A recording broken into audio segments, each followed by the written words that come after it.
Bom dia, querido irmão, querida irmã. Sou o Padre Frei Inácio José, pároco da paróquia de Nossa Senhora das Mercês, Arquidiocese de Belo Horizonte, mestre em Teologia Bíblica pela Faculdade de Filosofia e Teologia dos Jesuítas, aqui em Belo Horizonte. Seja bem-vindo, seja bem-vinda ao nosso programa O Pão da Palavra, no qual nós meditamos a Palavra de Deus proclamada neste domingo.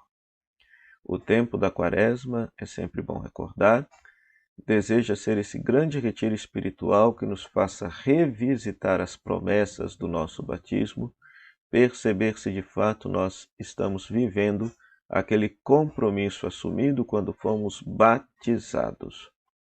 Para isso, somos convidados a rezar um pouco mais, a praticar o jejum e destinar aquilo que for jejuado para os pobres, transformar em caridade, a fim de amenizar a sua dor e o seu sofrimento.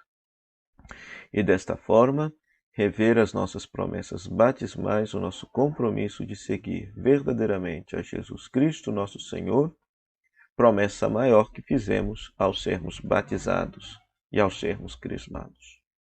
O segundo domingo do tempo da Quaresma sempre nos apresenta a transfiguração de Jesus como o horizonte final de nossa vida.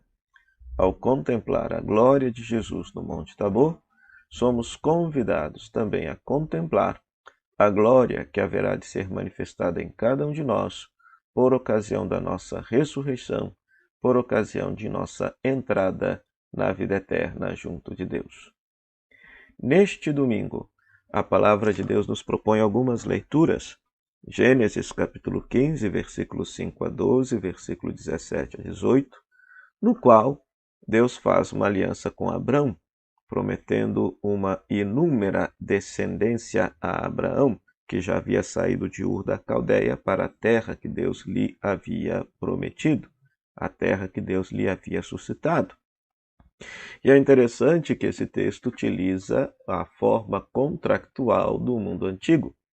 Quando duas pessoas faziam um contrato ou uma aliança, elas matavam um animal, dividiam este animal ao meio e as duas pessoas passavam pelo meio das partes divididas do animal, como que querendo dizer, eu vou cumprir a minha parte do contrato e se caso eu não cumprir, que aconteça comigo aquilo que nós fizemos a esse animal. Você tem o direito de fazer comigo aquilo que nós fizemos a este animal.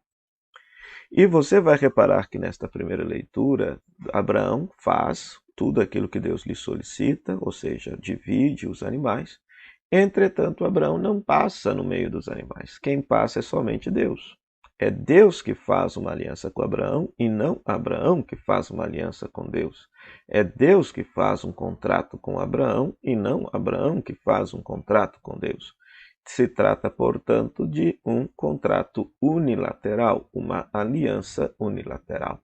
Ou seja, Deus promete que haverá de dar uma descendência a Abraão, mesmo que Abraão não cumpra a parte dele, mesmo que ele não mereça a parte dele. Ora, isso se tem um nome, fidelidade de Deus ou misericórdia. Esta mesma ideia nós veremos, por exemplo, no Novo Testamento, quando Jesus diz que a sua vida, o seu sangue derramado, é o sangue da nova e eterna aliança, muito embora os cristãos, os seguidores de Jesus, não cumpram a parte do pacto, mas a aliança de Deus com os cristãos e com toda a humanidade permanece eterna, porque Deus é fiel, porque Deus é misericordioso. Então, que a partir dessa primeira leitura, a gente possa agradecer profundamente a Deus, a sua bondade e sua misericórdia, que fez uma aliança de paz e de amor com toda a humanidade, muito embora esta humanidade muitas vezes não mereça essa bênção e essa gratuidade divina.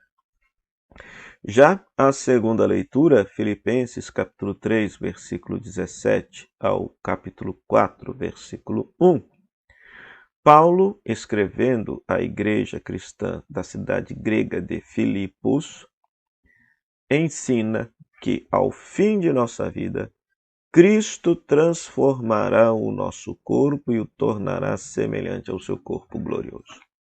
Ora, por que Paulo insiste nessa temática com esta igreja? Ora, é uma comunidade grega. Para o mundo grego, o corpo, a carne, não tem serventia nenhuma. O que importa é a alma. É a salvação da alma, é a libertação da alma. Entretanto, para o povo de Israel, para o povo semita, e Paulo é semita, faz parte do povo de Israel, Deus não salva somente a alma, Deus salva a pessoa por inteiro, corpo e alma. Pois a pessoa, na cultura semita, na cultura judaica, ela é um bloco unitário, indivisível, composto de corpo e alma e outras dimensões.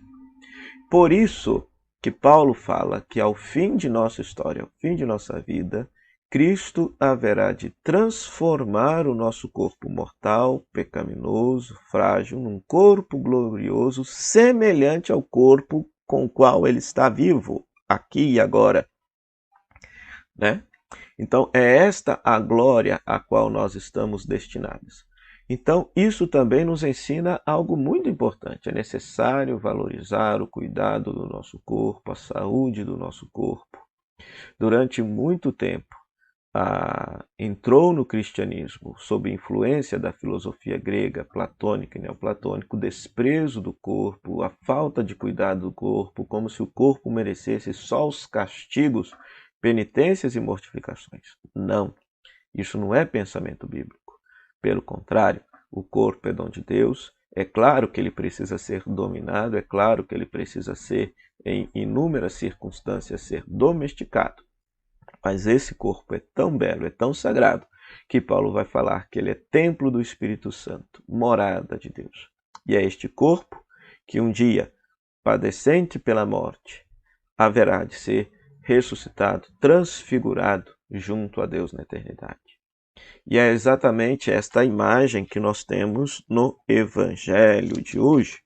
O Evangelho de hoje, Lucas, capítulo 9, versículo 28b a 36, mostra que enquanto Jesus rezava no monte, seu rosto mudou de aparência e ele foi transfigurado. É interessante isto aqui. Dentro da perspectiva litúrgica, aqui eu não vou fazer uma exegese do texto, porque a própria exegese do texto traz uma mensagem muito linda, muito pertinente para este texto. A exegese nós poderemos fazer em um outro momento. Qual é o sentido original desse texto, desta catequese que Mateus, Marcos e Lucas colocam no seu evangelho, através desta cena da transfiguração do Senhor? Mas, liturgicamente, dentro do espírito quaresmal, qual é a finalidade deste texto da transfiguração para nós? A finalidade é mostrar que um dia nós haveremos de ser transfigurados e glorificados da mesma forma como Jesus Cristo foi glorificado e transfigurado no Monte Tabor.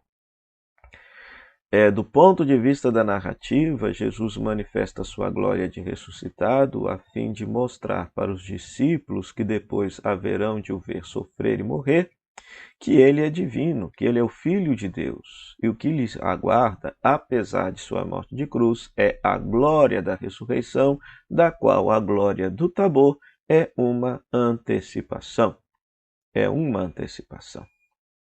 Então, dentro dessa perspectiva de nossa fé, de nossa vivência de nossa fé, nós queremos contemplar Cristo transfigurado no monte, na esperança de que um dia também nós, ao terminar a subida da montanha de nossa existência, a montanha de nossa vida, nós também sejamos glorificados, sejamos transfigurados e participemos da vida definitiva de Deus, a vida eterna que nos aguarda. Para isso, portanto, querido irmão, querida irmã, vivamos bem este tempo de Quaresma. Repito, rezemos mais, tiremos maiores momentos para, nesse tempo da Quaresma, rezar, estar em comunhão com Deus.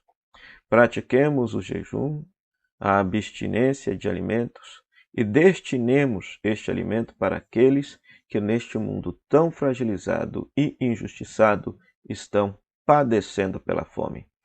Isso tudo como forma de revisitar o nosso compromisso com as promessas batismais que nós fizemos, que a cada ano renovamos na Vigília Pascal. Perguntemo-nos se de fato estamos sendo bons cristãos, coerentes com as promessas que nós outrora fizemos e que a cada ano renovamos na Vigília Pascal. Que Deus nos abençoe, nos conceda a graça de agradecê-lo por esta aliança bonita que Ele fez conosco e merecida da nossa parte, e sem merecimento também, porque a salvação é sempre dom, que esta esperança de nossa vida glorificada, de nossa vida eterna, um dia também possa se tornar realidade em nossa existência. Para isso, queridos irmãos, oremos. Ó Pai, que nos mandastes ouvir o vosso Filho amado, alimentai nosso espírito com a vossa palavra, para que, purificado o olhar de nossa fé, nos alegremos com a visão de vossa glória. Por Cristo nosso Senhor. Amém. O Senhor esteja convosco, Ele está no meio de nós. A bênção de Deus Todo-Poderoso, Pai, Filho e Espírito Santo, desça sobre vós e permaneça para sempre. Amém. Meu muito obrigado à Rádio Comunidade FM, à Web Rádio Nossa Mãe de Birité, que nos cede este espaço para pregar a Palavra de Deus e também divulgar este nosso vídeo em suas próprias redes sociais. E a você, querido rádio ouvinte internauta, que nos acompanha em nossas redes sociais. Muito obrigado. Até o próximo final de semana, se Deus quiser, com o nosso programa O Pão da Palavra. Até lá. Tchau, tchau.